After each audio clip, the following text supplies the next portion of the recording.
ಯಾವ ಹೂವು ಯಾರ ಮುಡಿಗೋ ಭಾಗ 212. ನನ್ನನ್ನ ನೋಡಿದ್ರೆ ನಿಮ್ಗೆ ಹಿಂಸೆ ಆಗುತ್ತೆ ಅನ್ನೋದಾದ್ರೆ ಹೇಳಿ, ಎಲ್ಲಾದ್ರೂ ಹೋಗಿ ಸಾಯ್ತೀನಿ ಎಂದ ತಕ್ಷಣ ವಿಕ್ರಮ್ ಕೋಪದಿಂದ ಸಾನ್ವಿ ಕೆನ್ನೆಗೆ ಬಾರಿಸಿದ. ಸಾನ್ವಿ ಕಣ್ಣೀರು ಹಾಕುತ್ತಿದ್ದಾಳೆ. ಸಾನ್ವಿ ಮತ್ತು ವಿಕ್ರಮ್ ಇಬ್ಬರು ಮನಸ್ಸಿನಲ್ಲಿಯೂ ಪರಸ್ಪರ ಪ್ರೀತಿ ಇದ್ದರೂ ಸನ್ನಿವೇಶ ಮತ್ತು ಅಹಂಕಾರದ ಕಾರಣದಿಂದ ಅದನ್ನು ವ್ಯಕ್ತಪಡಿಸಲಾಗದೆ ಇಬ್ಬರು ಒತ್ತಾಡ್ತಾ ಇದ್ರು. ವಿಕ್ರಮ್ ಹೊಡೆದ ನಂತರ ತನ್ನ ಕೈಯನ್ನೇ ನೋಡಿಕೊಳ್ಳುತ್ತಾ ಮನಸ್ಸಿನಲ್ಲಿ, ಯಾಕೆ ಹೀಗೆ ಮಾಡಿದೆ ಸಾನ್ವಿ? ಸಾಯ್ತೀನಿ ಅನ್ನೋ ಮಾತು ನಿನ್ನ ಬಾಯಿಂದ ಕೇಳೋಕೆ ನನ್ಗೆ ಇಷ್ಟ ಇಲ್ಲ ಸಾನ್ವಿ. ಆ ಮಾತು ಕೇಳಿದಾಗ ನನ್ನ ಒಳಗೆ ಏನೋ ಸಂಕಟವಾಗುತ್ತೆ. ನಿನ್ ಮೇಲೆ ನನ್ಗೆ ಸಿಟ್ಟು ಇರಬಹುದು, ಆದರೆ ನಿನ್ನನ್ನು ಕಳೆದುಕೊಳ್ಳುವಷ್ಟು ದ್ವೇಷ ಇಲ್ಲ. ಸಾನ್ವಿ ಕಣ್ಣೀರು ಹಾಕುತ್ತಾ ಅವನ ಮನಸ್ಸಿನ ಮಾತು ಕೇಳಿಸಿದವಳಂತೆ ಮನಸ್ಸಿನಲ್ಲಿ, ನನ್ನನ್ನು ಕಳೆದುಕೊಳ್ಳೋ ಭಯ ಇದ್ರೆ ಅಷ್ಟೊಂದು ದೂರ ಯಾಕೆ ಮಾಡ್ತಿದ್ದೀರಾ ವಿಕ್ರಮ್ ಸರ್? ಹೊಡೆಯೋ ಅಧಿಕಾರ ತಗೊಂಡವರಿಗೆ ಅಳುವಾಗ ಸಮಾಧಾನ ಮಾಡೋ ಹಕ್ಕು ಇಲ್ಲ ಅಂತ ಯಾಕೆ ಅಂದ್ಕೊಂಡಿದ್ದೀರಾ? ನಿಮ್ಮ ಕಣ್ಣಲ್ಲಿರೋ ಈ ಕೋಪದ ಹಿಂದೆ ಕಾಳಜಿ ಇದೆ ಅಂತ ನನ್ಗೂ ಗೊತ್ತು, ಆದ್ರೆ ಅದನ್ನ ಒಪ್ಪಿಕೊಳ್ಳೋಕೆ ನಿಮ್ಮ ಅಹಂ ಬಿಡ್ತಿಲ್ಲ. ವಿಕ್ರಮ್ ಮುಖ ತಿರುಗಿಸಿಕೊಂಡು ಕಣ್ಣೀರು ಬಾರದಂತೆ ತಡೆಯುತ್ತಾ, ಮನಸ್ಸಲ್ಲಿ ಅಹಂ ಅಲ್ಲ ಸಾನ್ವಿ, ಅದು ಅನಿವಾರ್ಯತೆ. ಈ ಮದುವೆ, ಈ ಸನ್ನಿವೇಶ ನಮ್ಮನ್ನ ಎಲ್ಲಿಗೆ ತಂದು ನಿಲ್ಲಿಸಿದೆ ಅಂದ್ರೆ, ನಿನ್ನ ಬಗ್ಗೆ ಇರೋ ಫೀಲಿಂಗ್ಸ್ ಏನು ಅಂತ ಅರ್ಥ ಆಗದೆ ನಿನ್ನ ಎದುರಿಗೆ ಬರೋಕೆ ಮುಜುಗರ ಪಡೋ ಹಂತಕ್ಕೆ ಬಂದಿದ್ದೀನಿ. ನಿನ್ನನ್ನು ಪ್ರೀತಿಯಿಂದ ನೋಡ್ಬೇಕಿರೋ ನಾನೇ ನಿನ್ನ ಕಣ್ಣೀರಿಗೆ ಕಾರಣ ಆಗ್ತಿದ್ದೀನಿ ಅನ್ನೋ ಸತ್ಯ ನನ್ನನ್ನು ಕೊಲ್ತಿದೆ. ಸಾನ್ವಿ ಮತ್ತೆ ಮನಸ್ಸಲ್ಲಿ, ವಿಕ್ರಮ್ ಸರ್, ನಿಮ್ಗೆ ನನ್ ಮೇಲೆ ಇರೋದು ಬರೀ ದ್ವೇಷ ಅನ್ನೋದು ನನ್ಗೆ ಗೊತ್ತು, ಆದ್ರೆ ಈ ಮೌನ, ಈ ಸಿಟ್ಟು ನಮ್ಮನ್ನ ಇನ್ನೂ ದೂರ ಮಾಡ್ತಿದೆ. ನಿಮಗೆ ನನ್ನ ಮೇಲೆ ಪ್ರೀತಿ ಇದ್ರು ಅದು ನಿಮ್ಗೆ ಅರ್ಥ ಆಗ್ತಿಲ್ಲ ಅಂತ ನಾನು ಅನ್ಕೊಂಡಿದ್ದೆ, ಆದ್ರೆ ನಿಮ್ಗೆ ನನ್ನ ಮೇಲೆ ಪ್ರೀತಿ ಇಲ್ಲ ಅಂತ ಅರ್ಥ ಆಯ್ತು. ನನಗೆ ನಿಮ್ಮ ಮೇಲೆ ಪ್ರೀತಿ ಇದ್ರು ಅದನ್ನ ಹೇಳ್ಕೊಳ್ಳೋ ಶಕ್ತಿ ಇಲ್ಲ, ಅದನ್ನು ಕೇಳೋ ಅರ್ಹತೆ ಕೂಡ ಇಲ್ಲ ಅಂತ ಅನ್ನಿಸ್ತಿದೆ. ವಿಕ್ರಮ್ ಮನಸ್ಸಲ್ಲಿ, ಕೆಲವೊಂದು ಸತ್ಯಗಳು ಮನಸ್ಸಲ್ಲೇ ಇದ್ರೆ ಚಂದ ಸಾನ್ವಿ, ಅದನ್ನ ಹೊರ ಹಾಕಿದ್ರೆ ಅದನ್ನ ಒಪ್ಪಿಕೊಳ್ಳೋಕೆ ಆಗದೆ ಸ್ಥಿತಿ ಇನ್ನೂ ಕೆಡಬಹುದು. ಸದ್ಯಕ್ಕೆ ನೀನು ನನ್ನ ಕಣ್ಣ ಮುಂದೆ ಇರಬೇಡ, ಯಾಕೆಂದ್ರೆ ನಿನ್ನನ್ನು ನೋಡ್ತಿದ್ರೆ ನನ್ನ ಕಠೋರತನ ಕರಗಿ ಹೋಗುತ್ತೆ ಅನ್ನೋ ಭಯ ಕೂಡ ನನಗಿದೆ. ಸಾನ್ವಿ ಮನಸ್ಸಲ್ಲಿ ಭಾರವಾದ ನಿಟ್ಟುಸಿರಿನೊಂದಿಗೆ, ವಿಕ್ರಮ್ ಸರ್, ನಿಮ್ಮ ಕಠೋರತೆ ಹೀಗೆ ಇರಲಿ, ಆದ್ರೆ ನೆನ್ಪಿರ್ಲಿ, ಆ ಕಠೋರತೆ ಹಿಂದೆ ನಿಮಗೆ ನನ್ನ ಮೇಲೆ ನಿಜವಾದ ಪ್ರೀತಿ ಇದ್ರೆ ಅದು ಇವತ್ತಲ್ಲದಿದ್ರು ನಾಳೆ ಗೊತ್ತಾಗಬಹುದು ಅನ್ನೋ ಒಂದು ಸಣ್ಣ ಆಸೆ, ನಂಬಿಕೆ ನನಗಿದೆ. ಇಬ್ಬರು ಎಷ್ಟು ಹೊತ್ತು ಮೌನವಾಗಿ ಮನಸ್ಸಲ್ಲಿ ಮಾತನಾಡುತ್ತಿದ್ದರು. ಮೌನ ಮುರಿದ ವಿಕ್ರಮ್ ಸಾನ್ವಿಯನ್ನೇ ನೋಡುತ್ತಾ, ನಿನ್ನನ್ನು ನೋಡಿದ್ರೆ ಹಿಂಸೆ ಆಗುತ್ತೆ ಅಂತ ನಾನು ಹೇಳಿದ್ನ? ನಿನ್ನ ಮೌನ ನನ್ನನ್ನು ಚುಚ್ಚುತ್ತೆ. ಮೌನವಾಗಿ ಹಿಂಸೆ ಕೊಡ್ತೀಯಾ ಅಂತ ನಾನು ಹೇಳಿದ್ದು. ನನ್ನ ಮಾತನ್ನು ಅರ್ಥ ಮಾಡ್ಕೊಳ್ದೆ ನಿನಗೆ ನೀನೇ ಏನೇನೋ ಅನ್ಕೊಂಡು ಸಾಯ್ತೀನಿ ಅಂತೀಯ. ನಿನ್ಗೆ ನಿನ್ನ ಪ್ರಾಣ ಅಷ್ಟೋ ಅಗ್ಗ ಅನ್ನಿಸ್ಬಿಟ್ಟಿದ್ಯಾ ಸಾನ್ವಿ? ಈ ಹೊಡೆತ ನಿನ್ನ ಮಾತಿಗೆ ಅಲ್ಲ, ನಿನ್ನ ಕೆಟ್ಟ ಆಲೋಚನೆಗೆ. ಸಾನ್ವಿ ತನ್ನ ಕೆನ್ನೆ ಮೇಲೆ ಕೈಯಿಟ್ಟು ನೋವು ತುಂಬಿದ ಧ್ವನಿಯಲ್ಲಿ, ಮತ್ತೆ ಇನ್ನೇನು ಮಾಡಲಿ ವಿಕ್ರಮ್ ಸರ್, ನಿಮ್ಮ ಕಣ್ಣಲ್ಲಿ ನನ್ನ ಬಗ್ಗೆ ಕನಿಷ್ಠ ಕಾಳಜಿಯೂ ಇಲ್ಲ. ಮೇಲೆ ನಾನು ಬದುಕಿರೋದು ನಿಮ್ಗೆ ಹೊರೆ ಅಲ್ವಾ? ನನ್ನ ಅಸ್ತಿತ್ವವೇ ನಿಮಗೆ ಕಿರಿಕಿರಿ ಉಂಟು ಮಾಡ್ತಿರುವಾಗ ನಾನ್ಯಾಕೆ ಇರ್ಬೇಕು? ವಿಕ್ರಮ್ ಸಿಟ್ಟಿನಿಂದಲೇ ಅವಳ ಹತ್ತಿರ ಬಂದು ದನಿ ಏರಿಸಿ, ಯಾರು ಹೇಳಿದರು ನನ್ಗೆ ನಿನ್ನ ಬಗ್ಗೆ ಕಾಳಜಿ ಇಲ್ಲ ಅಂತ? ಕ್ಷಣಕಾಲ ಮೌನವಾಗಿ ತನ್ನ ಮಾತು ಅರಿವಾಗಿ ದನಿ ತಗ್ಗಿಸಿ, ನಿನಗೆ ನನ್ನ ಮನಸ್ಸಿನ ಒಳಗೆ ಏನಿದೆ ಅಂತ ಅರ್ಥ ಮಾಡಿಕೊಳ್ಳೋ ಶಕ್ತಿಯೇ ಇಲ್ಲ ಸಾನ್ವಿ. ನನ್ನ ಸಿಟ್ಟು ನಿನಗೆ ಕಾಣುತ್ತೆ, ಆದ್ರೆ ಆ ಸಿಟ್ಟಿನ ಹಿಂದಿರೋ ನೋವು ನಿನಗೆ ಅಲ್ವಾ? ಸಾನ್ವಿ ಅವನ ಕಣ್ಣಲ್ಲಿ ಕಣ್ಣಿಟ್ಟು, ಆ ನೋವು ನನಗೆ ಕಾಣೋಕೆ ಸಾಧ್ಯನೇ ಇಲ್ಲ ವಿಕ್ರಮ್ ಸರ್, ಯಾಕೆಂದ್ರೆ ಅದನ್ನ ದ್ವೇಷ ಅನ್ನೋ ಪೊರೆ ನಿಮ್ಮ ಕಣ್ಣಲ್ಲಿ ಆವರಿಸಿದೆ. ನನಗೆ ಕಾಣ್ತಿರೋದು ನನ್ನ ಬಗ್ಗೆ ಇರೋ ಕಠೋರತೆ ಅಷ್ಟೇ. ನಿಮಗೆ ಗೊತ್ತು ವಿಕ್ರಮ್ ಸರ್, ನಿಮ್ಗೆ ನನ್ನ ಮೇಲಿರೋದು ಬರೀ ಕೋಪ, ದ್ವೇಷ ಅಷ್ಟೇ. ಸತ್ಯ ಒಪ್ಪಿಕೊಳ್ಳೋಕೆ ನಿಮ್ಮ ಅಹಂ ಅಡ್ಡ ಬರ್ತಿದೆ. ವಿಕ್ರಮ್ ಮುಖ ತಿರುಗಿಸಿಕೊಂಡು, ಅಹಂ ಇರೋದು ನನ್ಗಲ್ಲ, ನಿನ್ಗೆ. ನಿನ್ನ ಜೀವನ ಹಾಳಾಗಬಾರ್ದು ಅನ್ನೋ ಉದ್ದೇಶದಿಂದ ನಾನು ತಾಳಿ ಕಟ್ಟಿದ್ದೆ ಅಷ್ಟೇ. ನನ್ನ ಮನಸ್ಸಲ್ಲಿ ಏನಿದೆ ಅನ್ನೋದು ನನಗಷ್ಟೇ ಗೊತ್ತು. ಸಾನ್ವಿ ದುಃಖದಿಂದ ನಗುತ್ತಾ, ಸರಿ ವಿಕ್ರಮ್ ಸರ್, ಇಷ್ಟು ದಿನ ನೀವು ನನ್ಗೆ ಹೊಡೆದಿದ್ದೀರಾ, ಆದ್ರೆ ಇವತ್ತು ನೀವು ಕೊಟ್ಟಿರೋ ಈ ನೋವಿಗೆ ಗುರುತನ್ನ ದ್ವೇಷದಿಂದ ಕೊಟ್ಟಿದ್ದು ಅಂತಲೇ ತಿಳ್ಕೊತೀನಿ. ಆದ್ರೆ ಇನ್ನು ಈ ಮೌನದ ಯುದ್ಧ ದಿನ ನಡೆಯುತ್ತಲೇ ಇರುತ್ತೆ. ವಿಕ್ರಮ್ ಕೋಪದಿಂದ, ನೀನು ನನ್ನ ಮೇಲಿನ ಕೋಪಕ್ಕೆ ಏನಾದ್ರೂ ಮಾಡು, ಆದ್ರೆ ಸಾಯ್ತೀನಿ ಅನ್ನೋ ಮಾತು ಇನ್ನೊಂದು ಸಲ ನಿನ್ನ ಬಾಯಿಂದ ಬರಬಾರ್ದು ಸಾನ್ವಿ. ನೀನು ನನ್ನ ಕಣ್ಣೆದುರು ಇದ್ರೆ ನನಗೆ ಹಿಂಸೆ ಅಲ್ಲ, ನಿನ್ನ ಕಣ್ಣೆದುರು ನಾನಿದ್ರೆ ನಿನಗೆ ಹಿಂಸೆ ಆಗುತ್ತೆ ಅಲ್ವಾ? ಅದು ನಿಜವಾದ ಸತ್ಯ. ಆದ್ರೆ ಎಲ್ಲಕ್ಕಿಂತ ಮುಖ್ಯ, ನಾನು ನೀನು ಗಂಡ ಹೆಂಡತಿ ಅನ್ನೋದು ನೆನಪಿರ್ಲಿ. ಸಾನ್ವಿ ಬಿಕ್ಕಳಿಸುತ್ತಾ, ಹೆಂಡತಿ ಅನ್ನೋ ಸ್ಥಾನ ಗೌರವ ಕೊಡುತ್ತೆ ಅಂದುಕೊಂಡಿದ್ದೆ ವಿಕ್ರಮ್ ಸರ್, ಆದ್ರೆ ಇವತ್ತು ನೀವು ಕೊಟ್ಟಿದ್ದು ಈ ನೋವು ಆ ಸ್ಥಾನಕ್ಕೆ ಕೊಟ್ಟ ಬೆಲೆನಾ? ನನ್ನನ್ನು ನೋಡೋಕೆ ನಿಮ್ಗೆ ಇಷ್ಟ ಇಲ್ಲ ಅಂದಾಗ ನಾನು ಇಲ್ಲಿ ಇರೋದಾದ್ರೂ ಯಾಕೆ? ವಿಕ್ರಮ್ ಸ್ವಲ್ಪ ಮೃದುವಾಗಿ ಆದರೆ ಗಂಭೀರವಾಗಿ ಮತ್ತದೇ ಮಾತು, ನಿನ್ನನ್ನ ನೋಡೋಕೆ ನನಗೆ ಹಿಂಸೆ ಅಂತ ನಾನು ಯಾವಾಗ ಹೇಳಿದೆ? ನಿನ್ನ ಮಾತುಗಳು ನನ್ನನ್ನು ಎಷ್ಟು ಕೆರಳಿಸುತ್ತವೆ ಅಂತ ನಿನ್ಗೆ ಅರ್ಥವಾಗ್ತಿಲ್ಲ. ಕೋಪದಲ್ಲಿ ಮಾಡಿದ ಈ ಕೆಲಸಕ್ಕೆ ನನ್ನ ಮೇಲೆ ನಿನ್ಗೆ ದ್ವೇಷ ಇರಲಿ, ಸಾವಿನ ಮಾತು ಬೇಡ. ಸಾನ್ವಿ ವಿಕ್ರಮ್ ಕಣ್ಣಲ್ಲಿ ಕಣ್ಣಿಟ್ಟು, ದ್ವೇಷ ಸಾಧಿಸೋಕೆ ಮನಸ್ಸಲ್ಲಿ ಪ್ರೀತಿ ಇರಬಾರದು ವಿಕ್ರಮ್ ಸರ್, ಆದ್ರೆ ನನ್ನ ಈ ಪರಿಸ್ಥಿತಿಗೆ ಕಾರಣ ಪ್ರೀತಿಯೋ ಈ ಮದುವೆಯೋ ಅಂತ ನನಗೆ ತಿಳಿಯುತ್ತಿಲ್ಲ.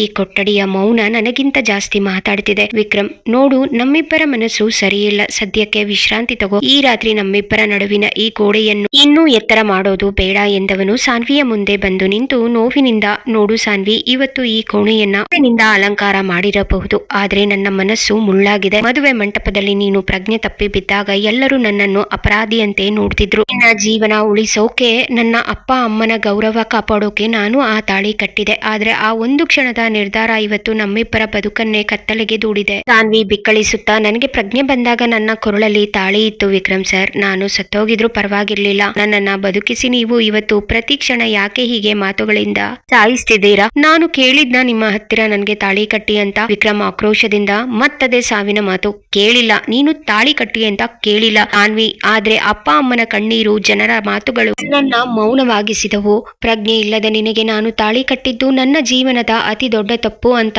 ಈಗ ನನಗೆ ಅನ್ನಿಸ್ತಿದೆ. ಈ ಮದುವೆಯಲ್ಲಿ ಮಂತ್ರಗಳಿಗಿಂತ ಹೆಚ್ಚಾಗಿ ನಮ್ಮೆಲ್ಲರ ಅಸಹಾಯಕತೆ ಇತ್ತು. ಇಂತಹ ಸಂಬಂಧದಲ್ಲಿ ನಾನು ನಿನ್ನನ್ನ ಹೆಂಡತಿ ಅಂತ ಹೇಗೆ ಒಪ್ಪಿಕೊಳ್ಳಲಿ? ಸಾನ್ವಿ ಎದ್ದು ನಿಂತು ದೃಢವಾಗಿ, ಒಪ್ಪಿಕೊಳ್ಳಬೇಡಿ ಸರ್, ನನಗೂ ಈ ಬಲವಂತದ ಸಂಬಂಧ ಬೇಡ. ನೀವು ತಾಳಿ ಕಟ್ಟಿದ್ದು ಕೇವಲ ನನ್ನ ಜೀವ ಉಳಿಸೋಕೆ ಅಂತ ನಾನು ಅರ್ಥ ಮಾಡಿಕೊಂಡಿದ್ದೇನೆ. ಈ ಮದುವೆ ನಿಮಗೆ ಹೊರೆ ಅನ್ನೋದಾದ್ರೆ ಈ ಹೊರೆಯನ್ನ ನಾನು ಕೂಡ ಹೊರಲಾರೆ. ನಮ್ಮಿಬ್ಬರ ಮಧ್ಯೆ ಈ ಮೌನ ಹೀಗೆ ಮುಂದುವರಿಯಲಿ. ವಿಕ್ರಮ್ ಸ್ತಬ್ಧನಾಗಿ ಅವಳನ್ನೇ ನೋಡುತ್ತಾ, ಮೌನ ಅಷ್ಟು ಸುಲಭವಲ್ಲ. ತಾಳಿ ಕಟ್ಟಿದೀನಿ ಅಷ್ಟೇ ಅನ್ಕೊಂಡ್ರೆ ನಿನ್ನ ಮಧ್ಯೆ ಇರೋ ಗಂಡ ಹೆಂಡತಿ ಸಂಬಂಧನ ಅಪ್ಪ ಅಮ್ಮ ಎಲ್ಲರೂ ಒಪ್ಕೊಂಡು ನಮ್ಮನ್ನ ಹರಸಿದ್ದಾರೆ. ಆದ್ರೆ ನಿನ್ನ ನಡುವೆ ಪ್ರೀತಿ ಇಲ್ಲ ಅಂತ ಗೊತ್ತಾದ್ರೆ ಅಪ್ಪ ಅಮ್ಮ ತುಂಬಾ ನೊಂದ್ಕೋತಾರೆ. ಅಟ್ಲೀಸ್ಟ್ ಅವರಿಗೋಸ್ಕರನಾದ್ರೂ ನಾವು ನಾಟಕ ಮಾಡ್ಲೇಬೇಕು. ನಾವಿಬ್ಬರು ಈ ಸುಳ್ಳಿನ ಸಂಸಾರದಲ್ಲಿ ಬದುಕಲೇಬೇಕಾದ ಅನಿವಾರ್ಯತೆಯಲ್ಲಿದ್ದೇವೆ ಸಾನ್ವಿ. ಅಂದ್ರೆ ನಾಟಕದ ಸಂಬಂಧದಲ್ಲಿ ಸಿಕ್ಕಿ ಹಾಕಿಕೊಂಡಿರೋ ಈ ಸಂಬಂಧಕ್ಕೆ ಕೊನೆಯೇ ಇಲ್ವಾ? ವಿಕ್ರಮ್ ಸಿಟ್ಟಿನಿಂದ ಉಸಿರು ಬಿಡುತ್ತಾ, ಸಾನ್ವಿ, ನಮ್ಮ ಮಧ್ಯೆ ಮದುವೆ ಅನ್ನೋ ಒಂದು ವ್ಯವಹಾರ ನಡೆದಿದೆ ಅನ್ನೋದು ಮರೆಯಬೇಡ. ನಾನು ನೀನು ಬರೀ ಮಾತಾಡೋದ್ರಿಂದ ನನ್ಗೇನು ವ್ಯತ್ಯಾಸ ಆಗಲ್ಲ. ಈ ನೆಲದ ಮೇಲೆ ಕುಳಿತು ಕೆನ್ನೆಯ ಮೇಲಿನ ಉರಿಯನ್ನು ಅನುಭವಿಸುತ್ತಾ ವ್ಯವಹಾರ ಅಂದ ಮೇಲೆ ನಾವಿಬ್ಬರೇ ಇದ್ದಾಗ ಇಷ್ಟೊಂದು ಮಾತಿನ ಅವಶ್ಯಕತೆನೇ ಇಲ್ಲ ವಿಕ್ರಮ್ ಸರ್. ಹಾಗಿದ್ಮೇಲೆ ಈ ನಾಟಕ ಯಾರಾದ್ರೂ ಇದ್ರೆ ಮಾತ್ರ ಮಾಡೋಣ.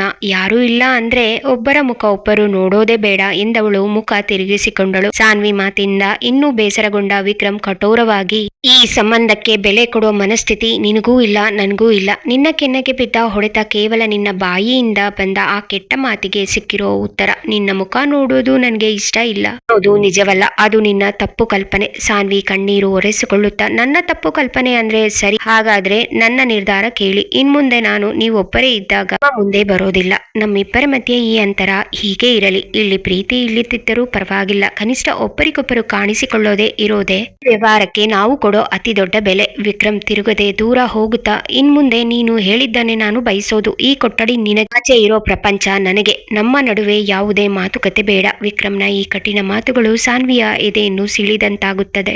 ಮೌನವಾಗಿ ಅವನನ್ನೇ ನೋಡುತ್ತಾ ನಿಂತಿರುತ್ತಾಳೆ. ವಿಕ್ರಮ್ ತನ್ನ ಕೋಣೆಯ ಬಾಗಿಲನ್ನು ಜೋರಾಗಿ ಹಾಕಿಕೊಂಡು ಹೊರಗೆ ಹೋಗುತ್ತಾನೆ. ಸಾನ್ವಿಗೆ ಈಗ ಇಡೀ ಪ್ರಪಂಚವೇ ಶೂನ್ಯವೆನಿಸುತ್ತದೆ. ವಿಕ್ರಮ್ ಹೊರಗೆ ಬಂದವನು ಯಾರಿಗೂ ಕಾಣದಂತೆ ತನ್ನ ಪ್ರೈವೇಟ್ ರೂಮ್ಗೆ ಹೋಗುತ್ತಾನೆ. ಅವನ ಮನಸ್ಸು ಕೋಪ ಮತ್ತು ಹಠದ ಹೋರಾಡುತ್ತಿರುತ್ತದೆ. ಸಾನ್ವಿಗೆ ವಿಕ್ರಮ್ನ ನೆನಪುಗಳು ಮತ್ತು ಅವನಿಗಾಗಿ ತಾನು ಪಟ್ಟ ಶ್ರಮವನ್ನು ನೆನೆದು ಕಣ್ಣೀರು ಹಾಕುತ್ತಾಳೆ. ಅವರ ನಡುವೆ ಮಾತುಕತೆ ನಿಂತರು ಮನಸ್ಸಿನ ಒಳಗಿನ ತುಡಿತಗಳು ಮಾತ್ರ ಹೆಚ್ಚುತ್ತಲೇ ಇರುತ್ತವೆ. ಅವಳು ತನ್ನಷ್ಟಕ್ಕೆ, ಈ ಬಾಗಿಲು ನೀವು, ನಿಮಗೆ ಮತ್ತು ನನಗೆ ನಡುವೆ ಇದ್ದಲ್ಲ ವಿಕ್ರಮ್ ಸರ್. ಇದು ನಾನು ನಿಮ್ಮ ಮೇಲಿರೋ ನನ್ನ ಅತಿಯಾದ ಪ್ರೀತಿಯಿಂದ ನನಗಾಗುತ್ತಿರುವ ನೋವಿಗೆ ಹಾಕಿಕೊಂಡ ಬೇಲಿ.